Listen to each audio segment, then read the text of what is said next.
എപ്പിസോഡിൽ നമ്മൾ ട്രാൻസിസ്റ്ററിന്റെ അടിസ്ഥാന ആശയം മനസ്സിലാക്കിയിരുന്നു. ഇന്നത്തെ എപ്പിസോഡിൽ ട്രാൻസിസ്റ്റർ എങ്ങനെയാണ് ഒരു സ്വിച്ചായി പ്രവർത്തിക്കുന്നതെന്ന് ലളിതമായി നമുക്ക് നോക്കാം.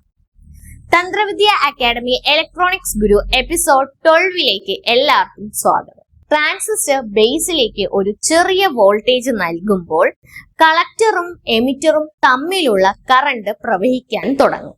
അതായത് ഇത് ഓൺ സ്റ്റേറ്റിലാണ്.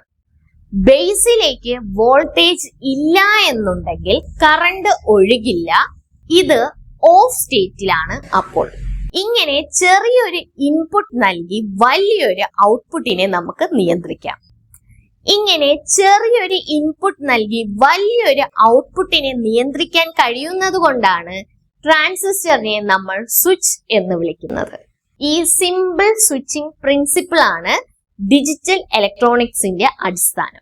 കമ്പ്യൂട്ടറുകൾ, മൊബൈൽ ഫോണുകൾ, എല്ലാ ഡിജിറ്റൽ ഉപകരണങ്ങളും ഓൺ ഓഫ് എന്ന 2 സ്റ്റേറ്റ് ഉപയോഗിച്ചാണ് പ്രവർത്തിക്കുന്നത്. അതിനുള്ള പ്രധാന ഘടകമാണ് ട്രാൻസിസ്റ്റർ. ലക്ഷക്കണക്കിന് ട്രാൻസിസ്റ്ററുകൾ ഒന്നിച്ച് പ്രവർത്തിച്ചാൽ എന്താണ് ഉണ്ടാവുക? കമന്റ് ചെയ്യാമോ? അതാണ് ഇന്റഗ്രേറ്റഡ് സർക്യൂട്ടുകൾ അഥവാ ഐസികൾ. അടുത്ത എപ്പിസോഡിൽ ട്രാൻസിസ്റ്റർ എങ്ങനെ ഒരു ആംപ്ലിഫയർ ആയി പ്രവർത്തിക്കുന്നു എന്നത് പരിശോധിക്കാം. അതുവരെ ശുഭദിനം.